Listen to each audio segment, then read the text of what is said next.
Number 4, Dr. Russel Norman. Thank you, Mr. Speaker. Dr. Russel Norman, question number 4. Speaker. My question is to the Minister of Finance and asks, what are the estimated costs to the taxpayer resulting from the Climate Change Response, Emissions Trading and Other Matters Amendment Bill? The Honourable Bill English. Mr. Speaker, based on the latest monthly carbon price of $1.73 a tonne, the changes proposed will reduce government revenues by $105 million between 2013 and 2015. Dr. Russell Norman. Point of order. Point of order, Dr. Russell Norman. I seek leave to table the Cabinet paper that identifies the costs as $328 million. Leave is sought to table that Cabinet paper. Is there any objection? There is no objection. Dr. Russell Norman. Thank you, Mr. Speaker. How does the $328 million cost of his changes to the ETS, as calculated by Treasury, consistent with his 2011 election promise, which states that we recognise the government's finances are under pressure and our changes to the ETS will be fiscally neutral? The Honourable Bill English. Well, Mr. Speaker, just to explain the difference in the numbers, the member is using the number for a carbon price around the time that policy decisions were made, which was $6 a tonne. The estimate I've given the member is based on the latest monthly price of $1.73 a tonne. In fact, as of today, the carbon price is around $1 a tonne. In fact, the dropping price indicates that the recession is having quite an impact on emissions, particularly in Europe. That means less of a problem, and the Greens should be pleased about that. And now I can't remember what the member's question was. Dr. Russell Norman. Point of order, Mr. Speaker. Point of order, Dr. Russell Norman. I'm willing to repeat the question. Well, order. In fact, though, the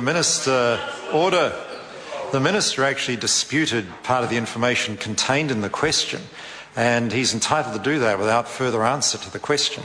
And so the member can't really ask for further answer. Dr. Russell Norman. Supplementary then. Is the minister familiar with this document, which is the National Party policy at the last election, or has he forgotten? Which says, we recognise the government's finances are under pressure and our changes to the ETS will be fiscally neutral. How are the changes to the ETS, which are not fiscally neutral, consistent with this policy? The Honourable Bill English. Well, Mr. Speaker, I can assure the member I am familiar with the document, and as he would expect as Minister of Finance, I'm always keen to see fiscally neutral policy change, in fact policy change that saves money.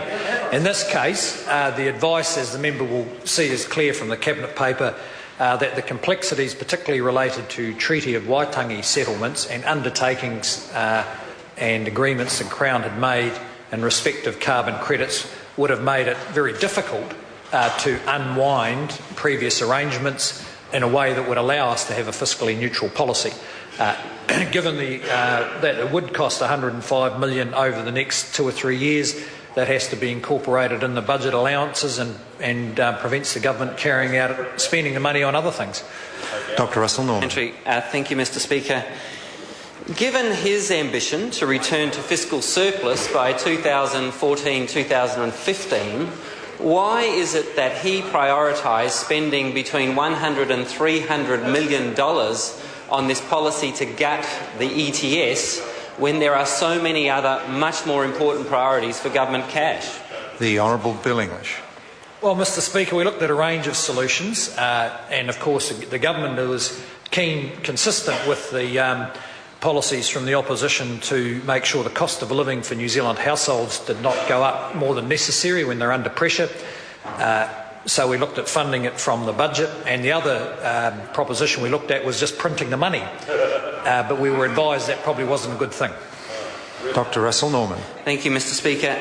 How will eliminating a price signal for agricultural emissions, as the changes to the ETS does, incentivise farmers to adopt the technology developed by the New Zealand Agricultural Greenhouse Gas Centre, which, according to the centre, could reduce greenhouse gas emissions from pastoral farming to 25% of the levels prevailing in 2011.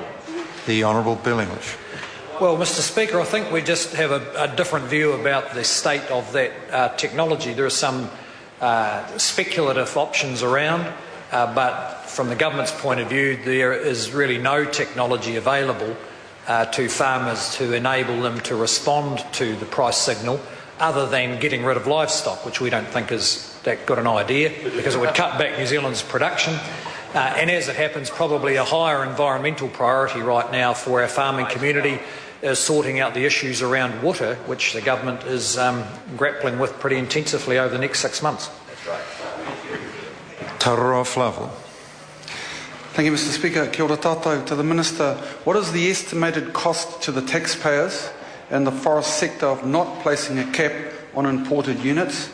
And does the Minister agree with the comments of another government Minister, Tim Grosser, in his speech to the Climate Change Iwi Leaders Group National Hui in April 2012, when he said, quote, "The government also proposes to enable in legislation the introduction of a mechanism that would place a restriction on the proportion of international units a participant can surrender to meet their ETS obligations. Under current settings, there is a serious danger of New Zealand essentially exporting capital for no good reason, resulting in a loss of economic welfare." End of quote. The Honourable Bill English. Mr Speaker, yes, I do agree with the Minister, and the government is considering the policy issues related to both those, the capital export issue and also the environmental integrity of some of the international units. The Iwi Leaders Group has been made a very constructive contribution to what has been a series of challenging issues around the ETS, and that has been a positive engagement, and we acknowledge their persistence and their patience in dealing with these issues. Dr Russell Norman. Thank you, Mr Speaker. Does he accept that the changes his government's making to the emissions trading scheme are at complete odds with the advice from his own Green Growth Advisory Group, which reported earlier this year that many of our exports have very high carbon intensity, and if nothing is done to address this, that long-term damage will be done to our export sector in terms of market access and in terms of the premiums received for our exports? The Honourable Bill English. Mr Speaker, no, we don't completely agree with the Green Growth Advisory Task Force. The government thinks an ETS with its price signal is a useful policy.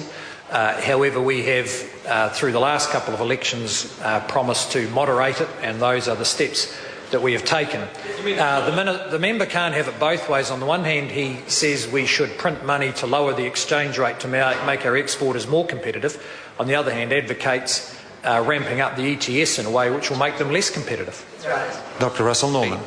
Thank you, Mr Speaker. How will eliminating a price signal for agricultural emissions help agriculture become world leaders in sustainability and product integrity, as demanded by the Ridditz report Transformational Strategy to Treble the Value of Our Agricultural Exports by 2025? And is not the key point that if we want our agricultural exports to be successful, they must perform well environmentally, and his ETS does the exact opposite of that? The Honourable Bill English. Well, Mr Speaker, I believe that, and the government does, that New Zealand agriculture is a world leader in sustainability.